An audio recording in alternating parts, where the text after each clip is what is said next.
Se tem a Sofia Carson no elenco, a gente já sabe que vai ser um filme bom, principalmente bom no sentido de destruir a gente e fazer a gente sair do filme com a cara inchada de tanto chorar. Oi, gente, tudo bem com vocês? Eu sou a Beatriz. Se você não me conhece, por aqui a gente fala sobre entretenimento, as novidades que a gente tem de filme, de série, tanto nos streamings quanto nos cinemas. Então, se você também gosta desse tipo de vídeo, já se inscreve aqui no canal, ativa o sininho para você não perder mais nenhuma novidade que a gente tá tendo. Deixa o seu like aqui nesse vídeo também, que me ajuda bastante, então ajuda o YouTube a entender que vocês gostam desse tipo de conteúdo e ele pode divulgar esse vídeo para mais gente. E no vídeo de hoje a gente vai falar então sobre o novo filme da Netflix com a Sofia Carson, Meu Ano em Oxford. Chegou sexta-feira na Netflix e que realmente é mais um filme aí dela pra destruir os nossos corações, entendeu? E eu já aviso que a gente vai comentar sobre o Meu Ano em Oxford com spoilers, tá bom?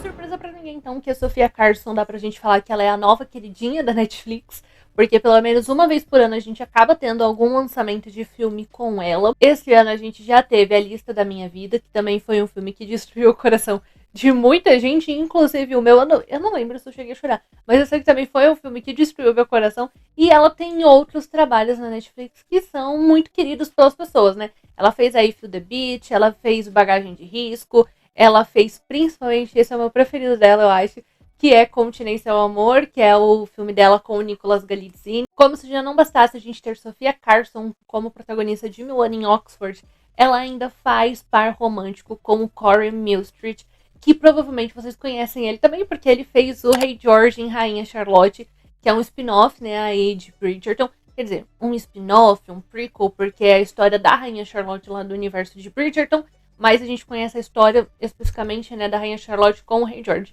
E que eu vou falar assim, que o Corey, ele tem todo o meu coração em ele como o Rei George, porque acho que a história dele com a Rainha Charlotte virou realmente a minha preferida de Bridgerton. E Meu Ano em Oxford é baseado no livro de mesmo nome da Julia Whelan, em que aqui a gente vai conhecer a Anna, que ela sempre sonhou em ir estudar em Oxford, e agora esse momento finalmente chegou. Só que o que a Anna não esperava é que quando ela fosse para Oxford, ela também fosse acabar vivendo um romance com o seu professor de poesia, que é o Jamie. E eles prometeram que essa relação entre eles não ia ser séria, que essa relação seria uma relação casual, né, que não ia dar em nada, até porque no final do ano a Anna vai ter que voltar para Nova York, e o Jamie também esconde algum segredo aí de motivos dele, né, do porquê que seria perfeito para ele também não ter nada sério aí com a Anna. Mas é claro que essa relação entre os dois acaba sendo muito mais profunda do que os dois poderiam prever, e ainda mais quando a Anna descobre um segredo transformador sobre o Jamie. E aí então a gente vai acompanhar, né, esse ano da Anna em Oxford,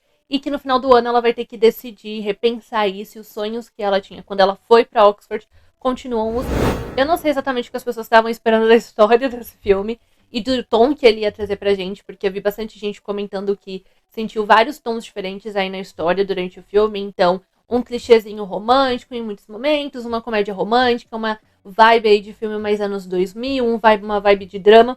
E pelo trailer eu já tinha certeza que esse ia ser um filme de drama, tá? Que ia ser aí realmente esse segredo que o Jamie guarda, né? Ia fazer a gente chorar bastante quando a gente descobrisse.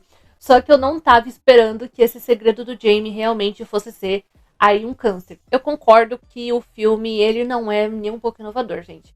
A história que a gente vai ter aqui em Meu Ano em Oxford é a mesma que a gente já viu em diversos filmes. Em A Culpa é das Estrelas, em Como Eu Era Antes de Você, em Um Amor pra Recordar, em que a gente tem aí, né, o casal e um dos dois acaba morrendo no final das contas.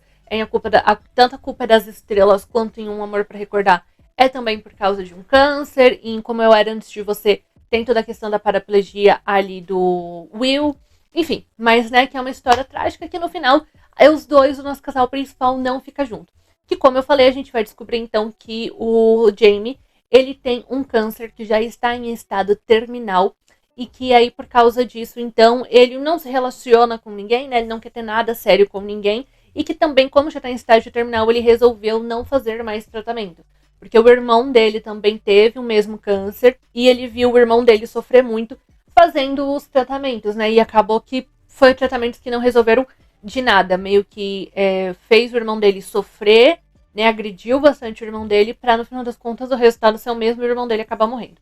E também isso vai ser um motivo, né? Uma questão aí pro relacionamento do Jamie com o pai, porque a gente descobre que eles dois estão brigados há muitos anos, porque o pai dele quer que ele faça tratamento, né, que ele tente, pelo menos, que ele tente coisas novas, que ele tente ver médicos novos, pra ver se, né, tem algum tratamento novo. Só que o Jamie não quer, ele já decidiu que realmente ele vai meio que deixar o câncer aí, toma conta do corpo dele e vai morrer. É basicamente essa questão.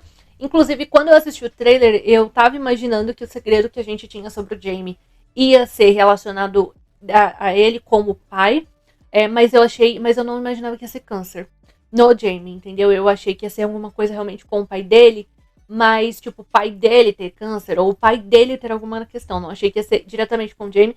Então, essa parte da história realmente acabou me pegando de surpresa. Uma coisa que eu venho sentindo em muitos filmes de romance atualmente é que parece que hoje os roteiristas, eles têm medo, ou eles têm receio, ou não sei que outra palavra a gente pode usar, mas eles não gostam mais de desenvolver direito os nossos casais principais e o romance realmente dos nossos protagonistas. Porque eu comentei isso sobre Na Sua Pele, que foi o filme que a gente teve esse ano de romance com o Chase Stokes, que faz parte da série Marketman. E eu vou aplicar a mesma coisa aqui, falando a mesma coisa de Meu Ano em Oxford. Porque a gente só vê o primeiro encontro da Anna e do Jamie, que é quando o Jamie mostra pra ela as primeiras coisas, né, ali em... É Londres que eles estão? Não lembro agora. Mas ali na cidade que eles estão, ali em Oxford, que, né, leva ela pra ir num pub pela primeira vez, porque ela nunca tinha ido, pra ela ter uma experiência boa, eles vão num karaokê, eles comem, não sei o quê. Depois ele deixa ela em casa, que é quando rola o primeiro beijo deles. E depois disso, a gente só tem montagem, sabe? De vários momentos fofinhos deles, dá pra ver que eles realmente estão tendo um caso aí, né? Estão tendo essa relação escondida, porque o Jamie não quer divulgar pra ninguém, também não ia pegar muito bem, porque ele é professor dela e tal. E aí, pra mim, é justamente esse o erro. De que eles usarem tanta montagem, a gente acaba não vendo muitos encontros dos nossos protagonistas, realmente. A gente não vê eles se apaixonando, sabe? E eu tenho sentido muita falta nos filmes de romance ultimamente, do que a gente tinha, por exemplo, em A Culpa é das Estrelas, em Como Eu Era Antes de Você. Recentemente eu estava assistindo Qual o Seu Número, que é um filme com o Chris Evans. Eu sei que esse Qual é o Seu Número, ele foge bem, né, da temática e do gênero aqui de Meu Ano em Oxford. Só que para vocês entenderem que, assim, nesses outros filmes, esses filmes que a gente tinha ali mais até os anos 2010, eles também eram filmes que eles chegavam a ter 2 horas de duração, e os roteiristas exploravam realmente o romance, sabe? Eles construíam o romance dos nossos protagonistas. Então, antes de viajar para Amsterdã, por exemplo, em A Culpa das Estrelas, a gente tem vários momentos da Hazel e do Gus conquistando realmente a Hazel. A gente vê o nosso casal protagonista se apaixonar. Que é uma coisa que eu senti muita falta, por exemplo, em Meu Ano em Oxford. Tem essas montagens dos dois, mas não tem um aprofundamento realmente em quem são eles, quais são as vidas deles. Eu acho que na Ana a gente tem um pouco mais, porque a gente tem ali o momento dela falando que ela tem a vida toda dela planejada, né, e que ela estudou, aí ela tá tendo a oportunidade de ir para Oxford, mas que no final das contas ela nem vai seguir essa carreira que ela foi estudar em Oxford, ela foi porque ela gosta, mas é porque ela prometeu que quando ela voltar ela vai ter um emprego fixo na área de finanças. Que, vamos falar a verdade, né, ela tá certa até quando ela apontou pro Jamie que a maioria das pessoas vai pra melhor área porque precisa, né, de dinheiro, porque não nasceu rico igual o Jamie. E eu acho que é só isso que a gente conhece da Ana, sabe? A gente não conhece muito dela. Novamente, não tem tantos momentos assim pra gente se apaixonar realmente por ela e pelo Jamie, pra ver os dois se apaixonando. Um outro momento que também eu acho que falta mais contexto, que falta eles construírem melhor a história aqui no filme, é justamente sobre o câncer do Jamie. Porque quando a Ana descobre... Primeiro, né, o modo como a Ana descobre também sobre o câncer dele já é meio duvidoso.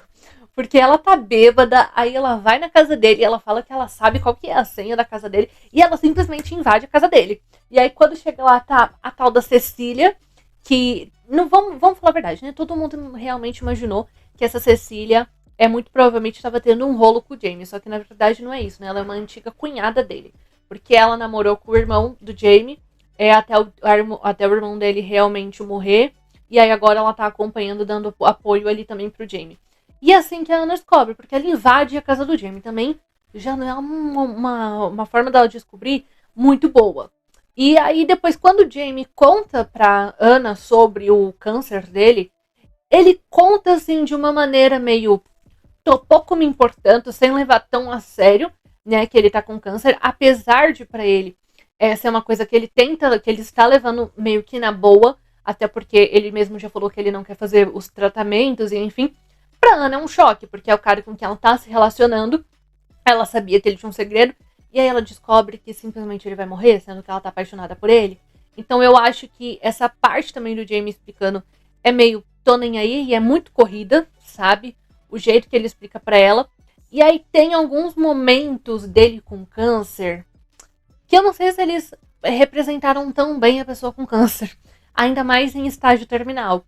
Porque eu entendo que no começo do filme o Jamie esteja sempre bem, porque né, é pra gente realmente não desconfiar que ele poderia ter um câncer.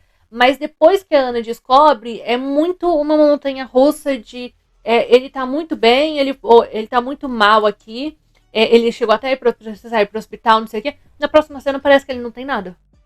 Parece que ele realmente tá uma pessoa normal, nem parece que ele tem câncer. Então ficou muito nesse negócio de, será que ele realmente tem um câncer terminal? Porque muitos momentos, assim, dele mostrando ele numa cena ele tá bem, tá muito mal, na outra ele tá bem. Você fica tipo, eu achei que ele tava com câncer terminal. Então não sei se ele representaram essa parte muito bem. Voltando na relação do Jamie com o pai dele. Eu também acho que ela não foi tão bem desenvolvida quanto poderia ter sido, porque, como eu falei, essa inimizade, essa briga entre os dois, do pai dele querer que ele faça tratamento para o câncer, já dura há alguns anos. Não é uma coisa que veio né, de ontem para hoje. É uma coisa que a gente vê que perdura aí na relação deles há alguns anos. E simplesmente o jeito como eles se resolvem, que eles se entendem. A Ana vai, compra um carrinho que é o que eles montavam juntos com o irmão do Jamie. Quando eles eram crianças, compra um carrinho, fala que é um presente pro pai do Jamie. E depois a gente vê que assim, no aniversário da Ana, os dois não apareceram pro jantar. Quando a Ana e a mãe do Jamie vão ver, estão os dois de boa tomando um vinho e montando o carrinho. Então, assim, na verdade, a gente nem viu essa reconciliação do Jamie com o pai. Eu não acho que o filme seja ruim, que ele seja péssimo. Bem pelo contrário, ele é um filme legal, ele é um filme gostosinho de você assistir. Ele te destrói muitas vezes no final, muita gente tá chorando horrores né, com o final, que a gente tem aí, o Jamie morre, obviamente, como a gente já esperava, e aí tem né, aquela outra montagem da Ana indo conhecer os lugares que ela e o Jamie tinham prometido que eles iam viajar, né, ali pela Europa. Inclusive, na verdade, nesse final, eu não desgosto do final, sabe? E também não desgosto de quando a gente tem montagem de encontros ou montagens do casal junto. Por exemplo, no final eu acho que funciona muito. Só que pra gente entender o romance deles e pra gente acompanhar o romance deles, eu acho que não funciona porque fica muito superficial na história deles. Então, novamente, eu não acho que ele seja um filme ruim, ele tem coisas legais, ele tem um clichê gostoso, ele tem uma comédia romântica legal, tem os amigos ali da Ana que também são legais. Eu acho muito legal, inclusive, a gente estar vendo a Ana em Londres, né? A gente tá vendo ela em outro. Eu não tenho nem certeza se é em Londres. Mas a gente tá vendo ela em outro país, porque a gente vê esse choque de culturas realmente, gírias diferentes que se usam lá. O Halloween, por exemplo, que é diferente, porque a Ana e o amigo dela lá, que mora, que também faz poesia com ela, vai ter um Halloween e só os dois foram fantasiados, porque não é um costume do pessoal dali se fantasiar realmente numa festa de Dia das Bruxas. A Sofia e o Corey, eles têm uma química de milhões. Eu gostei muito realmente do casal. Gostei muito de ver eles em tela. Achei que eles têm uma baita de uma química. Mas eu acho que realmente faltou a história ser mais bem construída, ser mais bem desenvolvida. Tanto que se a gente for parar aqui pra olhar e falar sobre o filme, o que a gente tem pra falar sobre o filme? A gente não tem praticamente nada pra falar.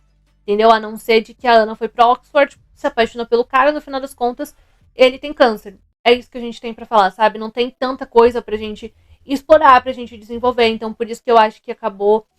A história ela podia ter sido mais bem explorada em vários pontos que foram alguns dos que eu citei pra vocês aí durante o vídeo. Eu gostei do filme, eu gostei muito de ver a Sofia como Corey, eu tava ansiosa pra ver Meu Ano em Oxford. Ele não me decepcionou, mas também não me surpreendeu, sabe? Também acho que vai acabar sendo um filme que no final do ano eu vou olhar e falar, ah, tá, vou assistir esse filme. Nem lembrei que eu tinha assistido esse filme. Ele fica aí no meio termo, sabe?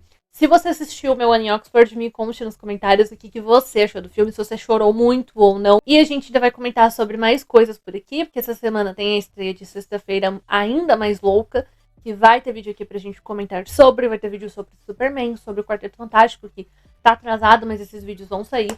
Então, pra você não perder mais nenhuma novidade, se inscreve aqui no canal e ativa o sininho, que assim, sempre que tiver vídeo novo por aqui, o YouTube te notifica e você não perde mais nenhuma novidade.